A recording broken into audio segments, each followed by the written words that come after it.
Roger Thompson was 5 numbers away from a bingo jackpot when his vision tunneled, his arm went numb, and he face-planted the card table to a chorus of gasps. Paramedics rushed him out whispering possible stroke, yet hospital scans later showed his major arteries surprisingly clear. The real villain, his cardiologist explained, was vascular neglect, decades of letting blood pool in the pelvis instead of giving it the brief, natural stir that keeps microvessels elastic from waist to brain. Translation: Roger had skipped what doctors politely call a private pulse check, the gentle self-stimulation proven to spike nitric oxide and flush tiny clots before they lodge where they shouldn't. Harvard data now warns that men over 70 who never perform this 5-minute tune-up carry a 42% higher risk of fatal pressure surges after everyday thrills like bingo wins or grandkids' soccer games. Stay with me, because in the next few minutes you'll discover how one discreet habit can protect your heart, sharpen your memory, and yes, keep the downstairs hydraulics ready for life's sweeter moments. Harvard's New England centenarian study just dropped a bombshell. Elders who perform a brief private pulse check at least twice a week show nitric oxide levels comparable to people 10 years younger. Nitric oxide isn't just romance chemistry, it's the master switch that relaxes artery walls, dissolves microclots, and sends oxygen racing from your temples to the most discreet cylinders of confidence. Skip that natural surge for months and pelvic blood thickens like day-old gravy, raising systolic pressure and starving the brain of the very flow that prevents memory slip-ups.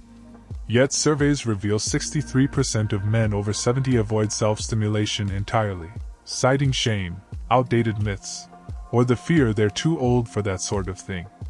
The irony? Those same men carry a 38% higher risk of fatal hypertensive events after emotional highs, winning bingo, birthday surprises, even sudden laughter, because their vessels can't stretch on demand. Doctors call it vascular dormancy, a polite label for pipes that rust shut from disuse, starting in the pelvis and creeping upward to the heart and brain. Type "wake the flow" in the comments if you've ever felt a head rush, cold hands, or a lagging morning salute. You're not alone, and breaking the silence is the first step toward living past 82. Dr. Celia Knox enters our story at age 72, a board-certified cardiologist who bikes to her clinic and logs more push-ups than her residents. She lost 2 older brothers to sudden strokes at 80, so she dug into 5,000 Medicare records searching for the thread they'd missed. The pattern hit her like a defibrillator. Patients who reported a regular private pulse check outlived abstinent peers by 5 to 4 years and had 40% fewer emergency room spikes in systolic pressure. To verify, she ran ultrasound flow studies on volunteers before and 10 minutes after gentle self-stimulation.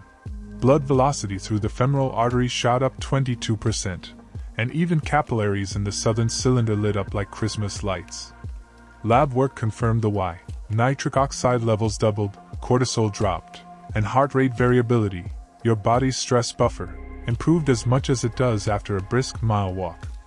Dr. Knox calls this the pelvic pump effect. Move blood down low, and the whole vascular tree, from toe to frontal lobe, gets a life-saving rinse.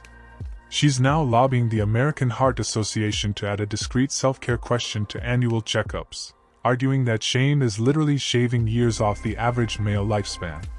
In the next chapter she'll break down how 5 quiet minutes, a clean towel, and slow breathing can mimic a prescription vasodilator, without side effects or a pharmacy bill. Gentle arousal isn't just about pleasure. It triggers a pelvic surge that sends 4 to 5 extra ounces of oxygen-rich blood spiraling through vessels no wider than a pencil lead. That rush wakes up baroreceptors along the pelvic floor, which in turn signal arteries from your ankles to your carotids to relax and widen, dropping systolic pressure by as much as 8 points in 10 minutes.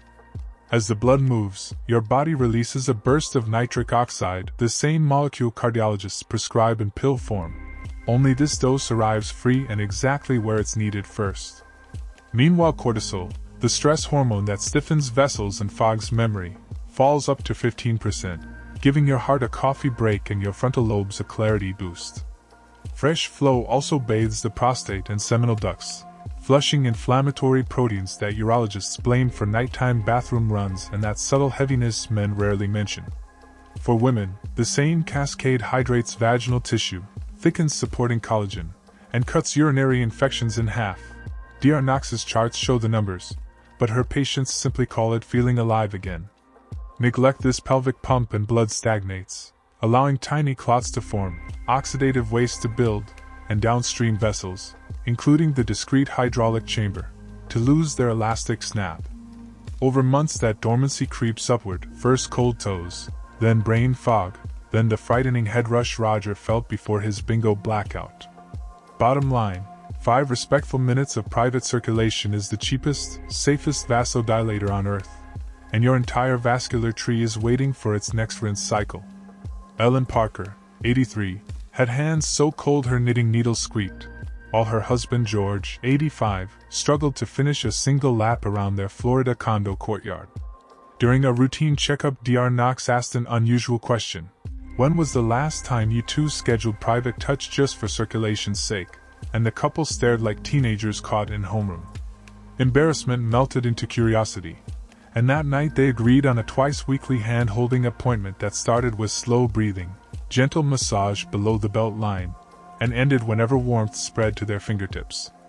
Week 1, Ellen's Raynaud-style chill eased, and George woke to a subtle rise in his southern cylinder he hadn't saluted since his 79th birthday. By week 4, George's systolic pressure dropped from 156 to 144. Ellen needed one fewer nighttime bathroom trip, and both noticed their Scrabble scores creeping higher as brain fog lifted. A home wrist oximeter showed their resting pulses sinking like newlyweds. Heart rate variability up 18%, a marker cardiologists equate with lower risk of sudden cardiac events. They kept notes on Dr. Knox's tracker, 2 checkmarks a week, 5 minutes each, no performance pressure, just circulation duty dressed up as affection. At their 6-month follow-up, Ellen danced a slow foxtrot without numb toes, and George bragged that his cardiologist cut his beta-blocker dose in half. Their granddaughter later whispered, "Whatever vitamins you're taking, I want them," and Ellen winked, knowing the secret wasn't in a pill bottle but in a quiet ritual that cost nothing and added life to their years. Think of the pelvic pump like flossing your arteries. Quick, hygienic, and no one needs to watch you do it. Choose a calm window when blood is naturally thinner, first thing in the morning or 90 minutes after dinner, so pressure shifts stay gentle. Sit semi-reclined on the edge of your bed, knees bent, feet flat.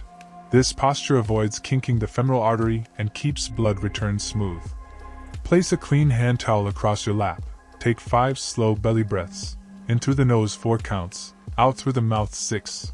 To drop cortisol before you even touch skin. Begin with light fingertip circles just above the pubic bone. This wakes pelvic nerves and starts the nitric oxide trickle before full contact. Move to gentle stroking of the shaft or outer labia. Think 3 on a scale of 10 intensity, maintaining steady rhythm for 2 to 3 minutes or until warmth spreads to your fingertips. If arousal peaks sooner, simply pause. The goal is circulation, not climax, though a spontaneous finale is perfectly safe and adds an extra nitric oxide burst. Keep water nearby and sip afterward. Hydration thins blood and carries away the oxidative waste you just flushed loose.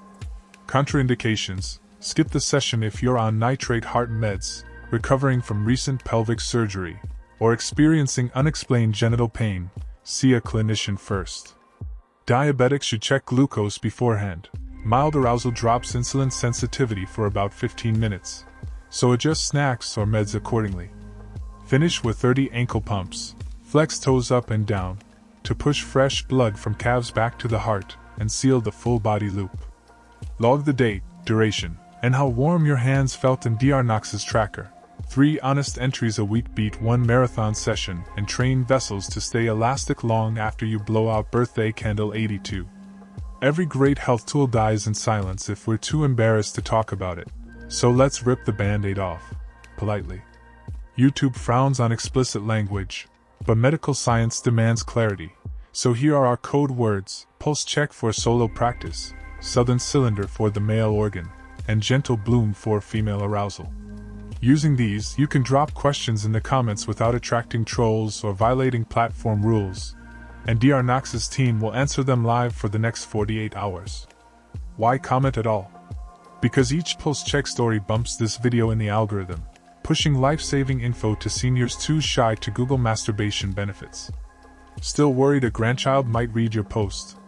Type Flow82 in your age, Flow82-74, and we'll know you're asking about blood pressure drops after a pulse check. Myth alert: you cannot use up testosterone with self-stimulation. Peer-reviewed data shows regular release keeps prostate fluid fresh and actually stabilizes hormone levels. Another myth: the southern cylinder somehow wears out. In truth, disuse and poor circulation shrinks spongy tissue, while brief arousal triggers stem cell repair inside that hydraulic chamber. For women, gentle bloom practice is not unnatural after menopause.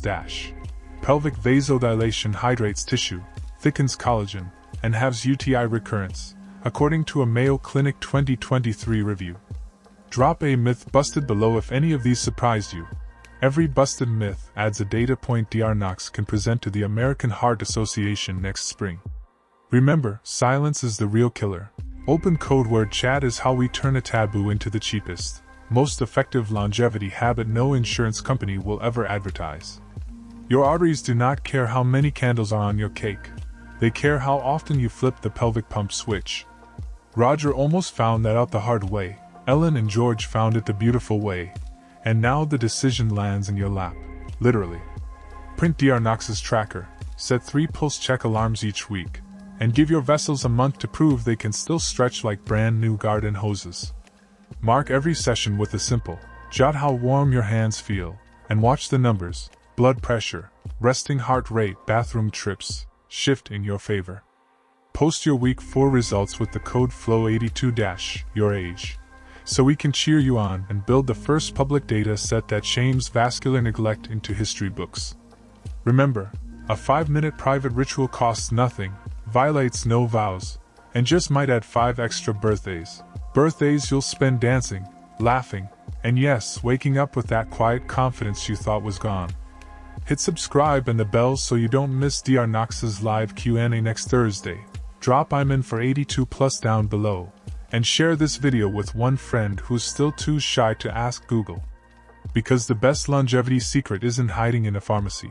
It's waiting in your own 2 hands, ready to keep your heart, and everything south of it, pumping strong past 82.